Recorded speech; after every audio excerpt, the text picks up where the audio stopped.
Sudheer edutech YouTube channel. నేను మీ సుధీర్ సార్ని. 2024 మే 23 ఇవాల్టి కరెంట్ అఫైర్స్. ఫస్ట్ క్వశ్చన్, ప్రపంచ తాబేళ్ల దినోత్సవాన్ని ప్రతి ఏటా ఏ తేదీన నిర్వహిస్తారు? ప్రపంచ తాబేళ్ల దినోత్సవాన్ని ప్రతి ఏటా మే 23వ తారీఖున నిర్వహిస్తారు. మే 23వ తారీఖున ప్రపంచ తాబేళ్ల దినోత్సవం ప్రతి ఏటా నిర్వహించబడుతుంది అన్నమాట. దీనిని అమెరికా తాబేళ్ల రెస్క్యూ వారి చేత 2000 ఇయర్ నుంచి ప్రారంభించబడింది అన్నమాట. అమెరికా తాబేళ్ల రెస్క్యూ వారి చేత 2000 ఇయర్ నుంచి ప్రతి ఏటా కూడా ప్రపంచ తాబేళ్ల దినోత్సవం జరుగుతూ ఉంది. తాబేళ్లను పరిరక్షించడం, తాబేళ్లకు సంబంధించి ఆ సమస్యలు అంటే ఏవైనా తాబేళ్లకు సంబంధించి వాటి ఉనికిని కోల్పోతూ ఉన్నా వాటి ఉనికిని కాపాడడం, ప్రజల్లో ముఖ్యంగా ప్రజలు వీటిని నష్టం కలిగిస్తూ ఉంటారనమాట. కాబట్టి చైతన్యాన్ని తీసుకురావడం ఇట్లాంటివన్నీ కూడా చేస్తూ ఉంటారనమాట, గుర్తుపెట్టుకోవాలి. మన భారతదేశంలో చాలా ముఖ్యంగా సముద్ర తాబేళ్ళు, ఆలివ్ రిడ్లే సముద్ర తాబేళ్లకు అత్యంత ప్రసిద్ధి ఒరిస్సా రాష్ట్రంలోని గహీర్ మాతా బీచ్ అనమాట. జాగ్రఫీలో మనకు ఉంటుందన్నమాట ఈ అంశం. ఒరిస్సా రాష్ట్రంలోని గహీర్ మాతా బీచు ఆలివ్ రిడ్లే తాబేళ్ళు ఏవైతే ఉన్నాయో వాటికి సంబంధించి చాలా ముఖ్యంగా సముద్రపు తాబేళ్ళు అనమాట. ఇవి వాటికి సంబంధించి గూడు కట్టుకునేటువంటి ఏకైక బీచ్ అనమాట మన భారతదేశంలో. సముద్ర తాబేళ్ళ గూడు కట్టుకునేటువంటి ఏకైక బీచ్ గహీర్ మాతా బీచ్ అనమాట. కాబట్టి గుర్తుంచుకోవాలి ఈ బీచ్ గురించి. వీటినే మనం నక్షత్ర తాబేళ్ళు అని కూడా పిలుస్తారనమాట. వీటినే నక్షత్ర తాబేళ్ళు అని పిలుస్తారనమాట. దీనికి సంబంధించి థీమ్ ఏమింగా ఇవ్వలేదనమాట. థీము అనేటువంటిది ఇవ్వడం లేదు, గుర్తుపెట్టుకోవాలి. టార్టాయిస్ డేకి సంబంధించి నిన్నటి క్లాస్లో మనం చెప్పుకున్నాం జీవ వైవిధ్య దినోత్సవం, బయోడైవర్సిటీ డే. ప్రతి ఏటా మే 22వ తారీఖున బయోడైవర్సిటీ డేని జరుపుతారనమాట. ఈ బయోడైవర్సిటీ డే యొక్క థీమ్ మనం చెప్పడం జరిగింది. కాబట్టి మీరు సమాధానాన్ని చేయండి. బయోడైవర్సిటీ డే యొక్క థీమ్ ఏంటి? సెకండ్ క్వశ్చన్, వియత్నాం దేశ నూతన అధ్యక్షుడిగా ఎవరు నియమితులయ్యారు? వియత్నాం దేశ ప్రెసిడెంట్ అనమాట. వియత్నాం దేశ ప్రెసిడెంట్గా ఎవరు నియమితులయ్యారంటే కనుక టో లామ్. మన ఇమెయిల్లో చూడొచ్చు టో లామ్ను. ఇతనే వియత్నాం నూతన ప్రెసిడెంట్గా నియమించబడ్డాడనమాట. చూడండి, ఒక దేశానికి అధ్యక్షుడు ప్రధానమంత్రి ఉండడం సహజం అనమాట. కొన్ని దేశాలకైతే ప్రధానమంత్రులు ఉన్నారు, ఎక్కువగా అధ్యక్షులే ఉంటారు. ప్రపంచంలో ఎక్కువగా ప్రతి దేశానికి కూడా అధ్యక్షుడు సర్వసాధారణంగా కనిపిస్తారనమాట. కానీ మన భారతదేశానికి అధ్యక్షుడు ప్రధానమంత్రి ఇద్దరు ఉంటారు. అధ్యక్షుడు అంటే మన దేశానికి రాష్ట్రపతి అనమాట. ఓకేనా? కాబట్టి అధ్యక్షుడు కొత్తగా వచ్చినా ప్రధానమంత్రి కొత్తగా వచ్చినా మనం నోట్ చేసుకోవాలి. ఇటీవల ప్రధానమంత్రుల విషయానికి వస్తే కనుక స్కాట్లాండ్ నూతన ప్రధానమంత్రిగా స్పిన్నీ ప్లెడ్జెస్. స్కాట్లాండ్ నూతన ప్రధానమంత్రిగా స్పిన్నీ ప్లెడ్జెస్. అదేవిధంగా సొలామన్ ఐలాండ్ నూతన ప్రధానమంత్రిగా జెరెమియే మనెలే. అదే సింగపూర్ నూతన ప్రధానమంత్రిగా లారెన్స్ వాంగ్. ఇదే మే నెలలో ఇవన్నీ కూడా ప్రధానమంత్రులు అనమాట. రష్యా ప్రధానమంత్రిగా తిరిగి రెండవసారి మిఖాయిల్ మిషుస్టిన్. రష్యా ప్రధానమంత్రిగా తిరిగి ఎన్నికయ్యాడనమాట రెండవసారి. మిఖాయిలు మిషుస్టిన్. చాద్ నూతన అధ్యక్షుడు ఎవరు? కామెంట్ బాక్స్లో మీ సమాధానం తెలియజేయండి. ఇదే మే నెలలో చాద్కు నూతన అధ్యక్షుడు రావడం జరిగిందనమాట. చాద్ నూతన అధ్యక్షుడు ఎవరు? కామెంట్ బాక్స్లో మీ సమాధానాన్ని తెలియజేయండి. ఓకేనా? మీరు ఆల్రెడీ నోట్స్లు రాసుకొని ఉంటారు కాబట్టి వాటిని రివిజన్ చేయండి ఒకసారి బాగా. తెలియకపోతే ఆ చాద్ అధ్యక్షుని ఒకసారి చూసి బాగా నేర్చుకొని కామెంట్ బాక్స్లో మీ సమాధానం తెలియజేయండి. ఓకేనా? రైట్. ఇకపోతే వియత్నాం రాజధాని హనోయ్. వియత్నాం భాష వియత్నామీస్. వియత్నాం దేశ కరెన్సీ డాంగ్. వియత్నాం అనేటువంటిది ఆసియా ఖండంలోని ఒక దేశం. వియత్నాం దేశ present president to Lam. Vietnam ప్రస్తుత ప్రధానమంత్రి మిన్హ్ చిన్హ్ అనమాట. ఇవన్నీ నోట్ చేసుకోవాలి మీరు.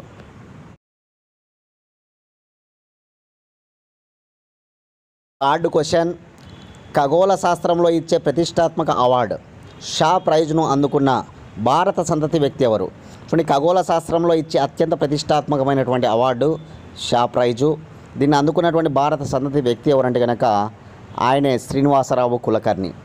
ఈ శ్రీనివాసరావు కులకర్ణి ఒక ఆస్ట్రానమీ ప్రొఫెసర్ అనమాట. అమెరికా దేశంలో ఆస్ట్రానమీ ప్రొఫెసర్ అనమాట. ఆయన ఖగోళ శాస్త్రంలో చేసిన సేవలకు గుర్తింపుగా ఆయనకు దక్కిన అవార్డే ఈ షా ప్రైజ్ అనమాట. ఖగోళ శాస్త్రంలో గామా కిరణాల పేలుళ్ళు, సూపర్ నోవా అదే ఖగోళ వస్తువుల విషయాలన్నమాట. వీటిపైన పరిశోధన చేపాడనమాట. గామా కిరణాల పేలుళ్ళు, సూపర్ నోవా, ఖగోళ వస్తువులు వాటిపైన పరిశోధన జరిపినందుకు ఆయనకు అవార్డు ఇవ్వడం జరిగిందనమాట. అమెరికాలోని కాలిఫోర్నియా యూనివర్సిటీ ఆఫ్ టెక్నాలజీలో ఆయన ప్రొఫెసర్ అనమాట. ఆస్ట్రానమీ ప్రొఫెసర్ అనమాట. ఓకేనా, గుర్తుపెట్టుకోవాలి. ఓకేనా, దీన్ని షా ఫౌండేషన్ ఇవ్వడం జరుగుతుందన్నమాట. ఒక్కొక్కరికి 10 కోట్ల రూపాయలు అందజేయడం జరుగుతుందన్నమాట. కూడా జరుగుతుందన్నమాట అవార్డు కింద. అదేవిధంగా గణిత శాస్త్రంలో అవార్డు స్వీకరించిన వారు ఎవరంటే కనుక పీటర్ సార్నాక్. గణిత శాస్త్రంలో అవార్డు ఎవరు స్వీకరించారు ఈ షా ప్రైజ్ అంటే కనుక పీటర్ సార్నాక్ అని గుర్తుపెట్టుకోవాలి. అతనిది కూడా అమెరికానే అనమాట. భారత సంతతికి చెందినటువంటి అమెరికన్ అనమాట. ఎవరంటే కనుక ఈ శ్రీనివాసరావు కులకర్ణి. ఓకేనా, నా నుంచి మీకు ఒక క్వశ్చన్ ఏంటంటే కనుక నేటి క్లాస్లో మనం చెప్పుకున్నామన్నమాట. ఒక తెలుగు అమ్మాయి అమెరికాలోని కాలిఫోర్నియాలో గల ఒక శాంట్రోడాలో సుపీరియర్ జడ్జిగా నియమించబడిందనమాట. ఎవరు ఆ అమ్మాయి? విజయవాడకు చెందిన అమ్మాయి అనమాట. ఎవరు ఆ అమ్మాయి అనేటువంటిది కామెంట్ బాక్స్లో మీ సమాధానాన్ని తెలియజేయండి. అమెరికాలోని కాలిఫోర్నియాలో శాంట్రోడా సుపీరియర్ జడ్జిగా ఎవరు నియమించబడ్డారు? కామెంట్ బాక్స్లో మీ సమాధానం తెలియజేయండి.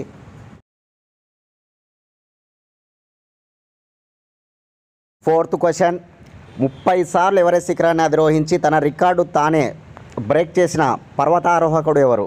చూడండి, 30 సార్లు ఎవరెస్ట్ శిఖరాన్ని అధిరోహించి తన రికార్డును తానే బ్రేక్ చేసినటువంటి పర్వతారోహకుడు ఎవరంటే కనుక ఆయనే కమీరీటా. ఒక 10 డేస్ బ్యాకే మనం చెప్పుకున్నాం. 29వసారి ఎవరెస్ట్ శిఖరాన్ని ఎక్కాడు, తన రికార్డును తానే బ్రేక్ చేసుకున్నాడు కమీరీటా. నేపాల్ దేశానికి చెందినటువంటి మౌంట్ క్లైంబర్, ఒక ఎవరెస్ట్ క్లైంబర్. ఓకేనా అని చెప్పుకోవడం జరిగింది. మళ్ళీ ఈరోజు వార్తల్లో ఉన్నాడు ఇతను. తన రికార్డును మళ్ళీ ఇదే సంవత్సరం 29వసారి కాదు, ఇప్పుడు 30వసారి బ్రేక్ చేసినాడు అనమాట. పోయిన ఏడాది 27, 28 సార్లు ఎక్కాడు. 27వసారి, 28వసారి పోయిన ఏడాది ఎక్కాడు. ఈ ఏడాది మే నెలలో 29వసారి, 30వసారి ఎక్కాడనమాట. మే నెలలోనే ఇతను ఎవరెస్ట్ శిఖరాన్ని ఎక్కి రికార్డును బ్రేక్ చేసుకుంటూ ఉంటాడనమాట. ఎవరైనా సరే ఎవరెస్ట్ శిఖరాన్ని ఎక్కే వాళ్ళు మే నెలలోనే ఎక్కుతూ ఉంటారనమాట. ఉష్ణోగ్రతలు ఎక్కువగా ఉండడం వల్ల ఎవరెస్ట్ శిఖరాన్ని ఎక్కడానికి అనుకూలంగా ఉంటుంది కాబట్టి ఇదే నెలలో ఎక్కుతూ ఉంటారనమాట, గుర్తుపెట్టుకోవాలి. ఓకేనా, కాబట్టి ఎవరెస్ట్ శిఖరాన్ని 30వసారి ఎక్కడం జరిగిందనమాట. ఎవరెస్ట్ శిఖరం ఎత్తు ఎంత అంటే కనుక 8,848 మీటర్లు అనమాట. ఎవరెస్ట్ శిఖరం ఎత్తు ఎంత? 8,848 మీటర్లు. ప్రపంచంలోనే అన్నిటికంటే అతి ఎత్తైన శిఖరం అనమాట. ఆసియా ఖండంలో భాగంగా ఉన్న శిఖరం అనమాట. ఆసియా ఖండంలో కూడా అతి ఎత్తైన శిఖరం ఇదే. చైనా, నేపాల్, టిబెట్లలో ఉంటుంది. అత్యధికంగా ఎక్కడ విస్తరించి ఉంటుందంటే మాత్రం నేపాల్లో విస్తరించి ఉంటుందన్నమాట. నేపాల్లో ఎవరెస్ట్ శిఖరాన్ని సాగరమాత అంటారు, సాగరమాత. చైనాలో ఎవరెస్ట్ శిఖరాన్ని కెమోలింగుమో అంటారు, కెమోలింగుమో. ఓకేనా, అదేవిధంగా టిబెట్లో ఎవరెస్ట్ శిఖరాన్ని చెమో వాంగుమో అంటారు, చెమో వాంగుమో. ఈ 3 పేర్లు గుర్తుపెట్టుకోవాలి. సాగరమాత, కెమోలింగుమో, చెమో వాంగుమో. ఈ 3 పేర్లు కూడా మీరు ఖచ్చితంగా గుర్తుపెట్టుకోవాలి. ఎవరెస్ట్ శిఖరాన్ని గత పేరు ఏదంటే పీక్ 15కు జార్జ్ ఎవరెస్ట్ పేరును పెట్టడం జరిగిందన్నమాట. బ్రిటిష్ సర్వేయర్ జార్జ్ ఓకేనా ఎవరెస్ట్ పేరును పీక్ 15కు పెట్టడం జరిగిందనమాట. ఎవరెస్ట్ శిఖరాన్ని మొట్టమొదటిసారి ఎక్కినవాడు టెన్సింగ్ నార్గే. ఎవరెస్ట్ శిఖరాన్ని మొట్టమొదటిసారిగా 1953 మే 29న ఎక్కాడనమాట.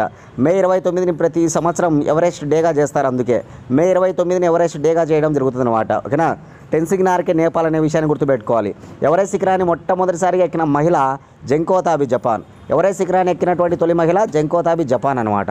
ఎవరెస్ట్ శిఖరాన్ని అత్యధిక వయసులో ఎక్కిన మహిళ తమయువ తనబే, జపాన్ అనమాట. తమయువ తనబే, జపాన్. ఎవరెస్ట్ శిఖరాన్ని అత్యధిక వయసులో ఎక్కిన మహిళ తమయువ తనబే అనమాట. ఓకేనా, అదేవిధంగా ఇటీవల అత్యధిక వయసులో ఎక్కినటువంటి భారతీయ మహిళగా రికార్డు సృష్టించింది. యాక్చువల్గా భారతదేశానికి చెందిన తొలి మహిళగా ఎవరంటే కనుక మనకు బచంద్రీ పాల్ తెలుసు. ఎవరెస్ట్ శిఖరాన్ని ఎక్కిన తొలి భారతీయ మహిళ ఎవరంటే బచంద్రీ పాల్ అనమాట, బచంద్రీ పాల్. ఇప్పుడు ఎవరెస్ట్ శిఖరాన్ని ఎక్కిన తొలి కాదు, అత్యధిక వయసులో ఎవరెస్ట్ శిఖరాన్ని ఎక్కినటువంటి మహిళగా ఎవరు రికార్డు సృష్టించారు? ఇటీవలనే మనం కరెంట్ అఫైర్స్లో ఇదే నెలలో ఆమె ఎక్కి రికార్డు సృష్టించిందనమాట. ఆమె పేరేంటి? కామెంట్ బాక్స్లో మీ సమాధానాన్ని తెలియజేయాలి అందరూ కూడా. ఆమె మధ్యప్రదేశ్లోని భోపాల్కు చెందినటువంటి మహిళ అనమాట. ఆమె ఇటీవల ఎక్కి రికార్డు సృష్టించింది అత్యధిక వయసు పరంగా. కాబట్టి మీరందరూ కూడా మీ సమాధానం తెలియజేయండి. యాక్చువల్గా ఈ కమీరీటా అనేటువంటి వ్యక్తి ఓకేనా ఒక గైడ్గా పనిచేస్తూ ఉన్నాడనమాట. ఓకేనా 14 పీక్స్ ఎక్స్పెడిషన్ ఓకేనా ఇక్కడ దానికి సంబంధించిన ఆ సంస్థకు సంబంధించి గైడ్గా పనిచేస్తున్నాడు అనమాట. ఏ సంస్థ? 14 పీక్స్ ఎక్స్పెడిషన్ అనే సంస్థకు గైడ్గా పనిచేస్తున్నాడు అనమాట. ఎవరెస్ట్ శిఖరాన్ని కాదు ఇతను ఎక్కింది. ప్రపంచంలో ఎవరెస్ట్ తర్వాత గల అతి ఎత్తైన శిఖరాలైనటువంటి ఓకేనా అతి ఎత్తైన శిఖరాలైనటువంటి K2 లేదా గాడ్విన్ ఆస్టిన్ చోఓయు అదేవిధంగా మసన్లు ఇట్లాంటి శిఖరాలు కూడా ఆయన ఎక్కడం జరిగిందనమాట. కాబట్టి చాలా వెరీ ఇంపార్టెంట్ పర్సన్ కమీరీటా, గుర్తుపెట్టుకోవాలి. Question number 5. ఇటీవల ఏ దేశంలో విదేశీ విద్యార్థులపై స్థానిక ఓకేనా మూకలు దాడులు నిర్వహించాయి? సో ఇటీవల ఏ దేశంలో విదేశీ విద్యార్థులపై స్థానిక మూకలు దాడులు నిర్వహించాయంటే కనుక అదే కిర్గిజ్స్థాన్ మధ్య ఆసియా ఖండంలోని మధ్య ఆసియాలో భాగం కిర్గిజ్స్థాన్ అనేటువంటి దేశం ఉంటుందన్నమాట. మన భారతీయులు ఏకంగా ఇక్కడ 17,000 మంది వరకు విద్యార్థులు అక్కడికి వెళ్ళి చదువుకుంటూ ఉన్నారనమాట. ఉన్నత విద్యను అభ్యసిస్తూ ఉన్నారనమాట. మన దేశం నుంచి 17,000 మంది విద్యార్థులు ఓకేనా ఎక్కడ కిర్గిస్థాన్ దేశానికి వెళ్ళి అక్కడ ఉన్నత విద్యను అభ్యసిస్తూ ఉన్నారనమాట. ఈ క్రమంలో భాగంగా విదేశీ విద్యార్థులపై అక్కడి స్థానికులు ఓకేనా కొంతమంది అల్లర్లు సృష్టించారనమాట. దానిలో భాగంగా విదేశీ విద్యార్థులపైన దాడులు నిర్వహించారనమాట. ఓకేనా అత్యంత తీవ్రమైన దాడులు కూడా జరిపారనమాట. ఈ క్రమంలో భాగంగా మన భారత రాయబార కార్యాలయం ఎవరు కూడా వసతి గృహాల నుంచి బయటికి రావద్దండి అని చెప్పడం జరిగిందనమాట. ఎవరు కూడా వసతి గృహాల నుంచి బయటికి రావద్దు అని చెప్పడం జరిగిందనమాట. ఈ క్రమంలో భాగంగా ఇప్పుడు అక్కడి యంత్రాంగం చాలా చక్కగా అల్లరి మూకలందరినీ కూడా కట్టడి చేయడం జరిగిందనమాట. దానివల్ల అక్కడ విదేశీ విద్యార్థులపైన దాడులు అనేటువంటి ఆగిపోవడం జరిగింది.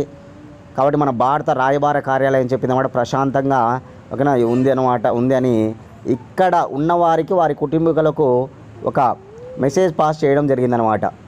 ఓకేనా అక్కడ ఉజ్బెకిస్తాన్లోని కిర్గిస్థాన్ రాజధాని బిష్కెక్ అనమాట. ఆ బిష్కెక్లోనే దాడులు ఎక్కువగా జరిగాయి అనమాట. ఆ బిష్కెక్లో చాలా ప్రశాంత వాతావరణము ఓకేనా ఇప్పుడు ఏర్పడింది. ఎవరు కూడా కంగారు పడాల్సిన అవసరం లేదని చెప్పేసి ఇక్కడ ఉన్నటువంటి వారి కుటుంబీకులకు ధైర్యాన్ని ఓకేనా ఇవ్వడం జరిగిందనమాట. కాబట్టి అందరూ కూడా ప్రశాంతంగా ఇప్పుడు ఉండడం జరిగింది.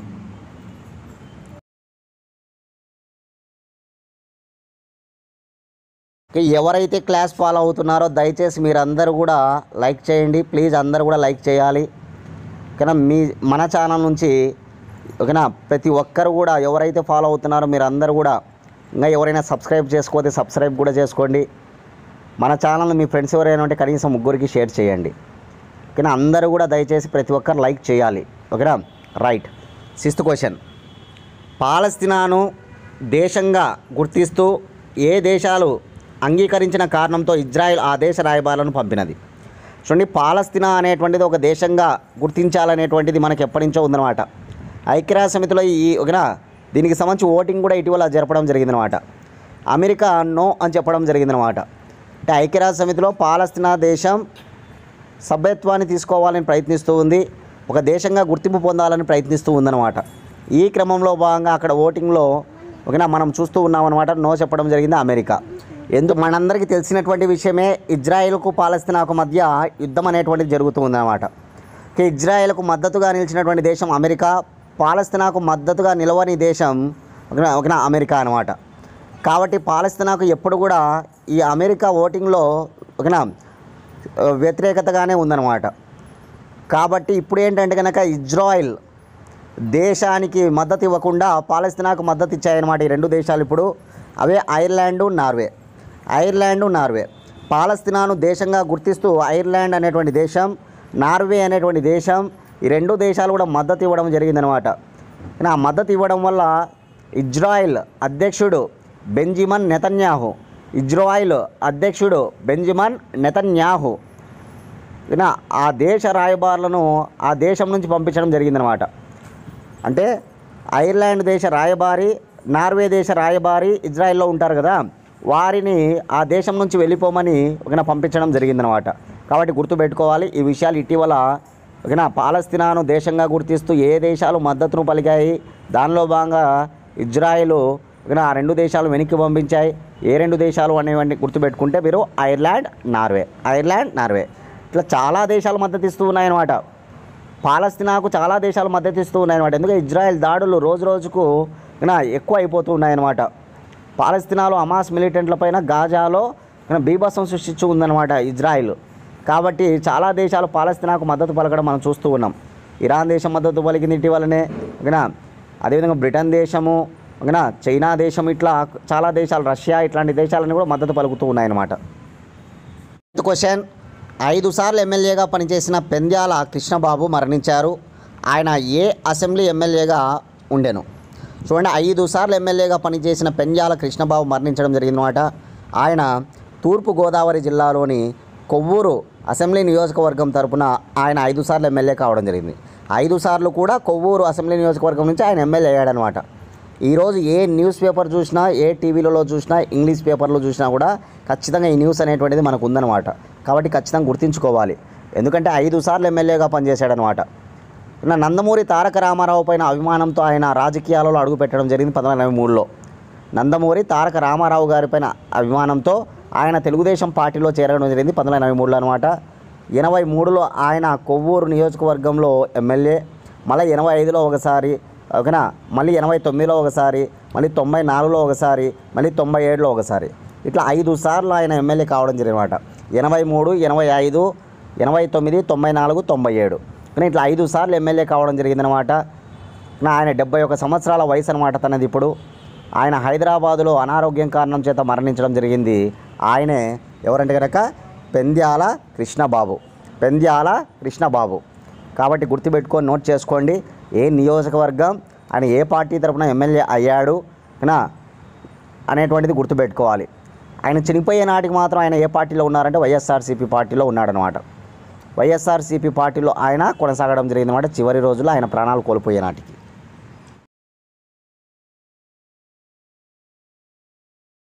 8th క్వశ్చన్, దేశ సగటుకు మించి ఆక్వా దిగుబడులు ఏ రాష్ట్రంలో టాప్లో ఉండెను? చూడండి, దేశ సగటును మించి ఆక్వా దిగుబడులు ఏ రాష్ట్రంలో టాప్లో ఉంటాయంటే కనుక అది ఆంధ్రప్రదేశ్ అనమాట. చూడండి, ఆక్వా దిగుబడులు దేశ సగటు తీసుకుంటే కనుక దేశ సగటు 7.5గా ఉందన్నమాట. 7.5గా ఉంది. కానీ ఆంధ్రప్రదేశ్ సగటు 8.8గా ఉందన్నమాట. కాబట్టి దేశ సగటును మించి ఆక్వా రంగంలో టాప్లో నిలిచినటువంటి రాష్ట్రం ఏదంటే కనుక అది ఆంధ్రప్రదేశ్, 8.8గా ఉందన్నమాట. ఒరిస్సా అయితే అతి తక్కువగా 4.1గా ఉందన్నమాట. ఆక్వా రంగంలో ఒరిస్సా ఎంతగా ఉందంటే 4.1గా ఉంది. ఆంధ్రప్రదేశ్ 8.8గా ఉంది. అదే దేశ సగటు అయితే కనుక 7.5గా ఉందనే విషయాన్ని గుర్తుపెట్టుకోవాలి. ఇంకా రొయ్యలలో అయితే ఏకంగా 75% ఉత్పత్తి ఆంధ్రప్రదేశ్ అన్నమాట. దేశం మొత్తం మీద రొయ్యల ఉత్పత్తి పరంగా తీసుకున్నప్పుడు ఏ రాష్ట్రం ప్రథమ స్థాయిలో ఉందంటే కనుక ఆంధ్రప్రదేశ్ అనమాట. రొయ్యలు ఆంధ్రప్రదేశ్, ఓకేనా.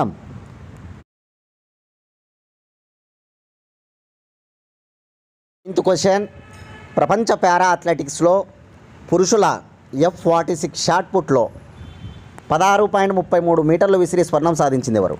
చూడండి, ప్రపంచ పారా అథ్లెటిక్స్లో పురుషుల F46 షాట్ పుట్లో 16.30 మీటర్లు విసిరి స్వర్ణం సాధించింది, గోల్డ్ మెడల్ సాధించింది ఎవరంటే కనుక సచిన్.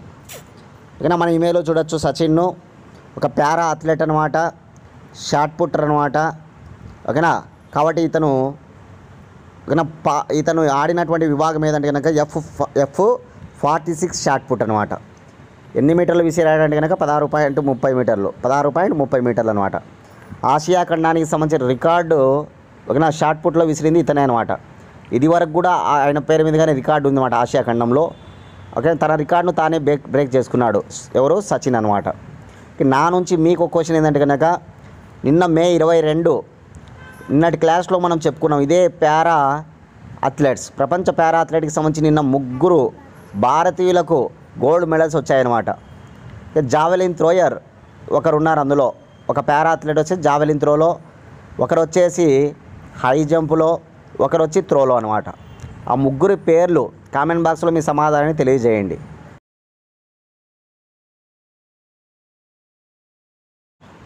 మన ఛానల్ను ఎవరైతే ఫాలో అవుతున్నారో వారి కోసం కరెంట్ అఫైర్స్ అనేటువంటి తయారు చేయడం జరుగుతూ ఉందన్నమాట.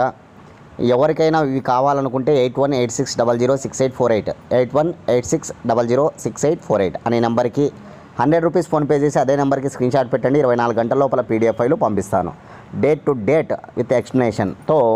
ఓకేనా, కరెంట్ అఫైర్స్ అనేటువంటివి ఉంటాయన్నమాట, మీరు చదువుకోవచ్చు కూడా. కాబట్టి అందరూ కూడా ఇట్లా చేసుకుని 100 రూపాయలకి 1 ఇయర్ కరెంట్ అఫైర్స్ అందిస్తున్నాం. తెలంగాణ స్టేటు, ఆంధ్రప్రదేశ్ స్టేటు, అదేవిధంగా సెంట్రల్ గవర్నమెంట్ ఎగ్జామ్స్కి ప్రిపేర్ అయ్యే వాళ్ళందరూ కూడా వీటిని తీసుకొని చదువుకోవచ్చు. ఇక లాస్ట్ క్వశ్చన్ చూద్దాం. తెలంగాణ రాష్ట్ర ప్రభుత్వం టీఎస్ఆర్టీసీ పేరును ఏ పేరుగా మార్చింది? చూడండి, తెలంగాణ రాష్ట్ర ప్రభుత్వం టీఎస్ఆర్టీసీ పేరును టీజీఆర్టీసీగా పేరు మార్చడం జరిగినమాట. టీఎస్ఆర్టీసీ పేరును దేనిగా మార్చారు? టీజీఆర్టీసీగా మార్చడం జరిగినమాట.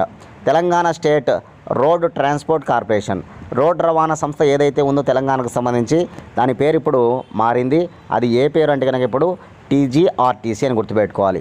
ఈ విషయాన్ని కన్నా టీజీఆర్టీసీ కన్నా ఎండి అయినటువంటి సజ్జన్నారు ఆయన యొక్క ఖాతాలో అందరికి కూడా తెలియజేయడం జరిగిందనమాట. కాబట్టి ఈ విషయాన్ని గుర్తుపెట్టుకోవాలి, డైరెక్ట్గా ఉన్నటువంటి అంశం ఇది. ఆల్రెడీ విద్యుత్ శాఖకు సంబంధించిన పేరు మారిందనమాట. తెలంగాణ స్టేట్ కూడా మారిందనమాట. ఆల్రెడీ వాహనాలపైన ఆ స్టేట్ మారి మనకి కనిపిస్తాయి అన్నమాట. అదేవిధంగా విద్యుత్ శాఖ పేరు మారింది. ఇప్పుడు రవాణా శాఖ, రోడ్ రవాణా శాఖకు సంబంధించిన పేరు కూడా మారిందనమాట. రైట్, రేపటి క్లాస్లో మళ్ళీ కలుసుకుందాం ఫ్రెండ్స్.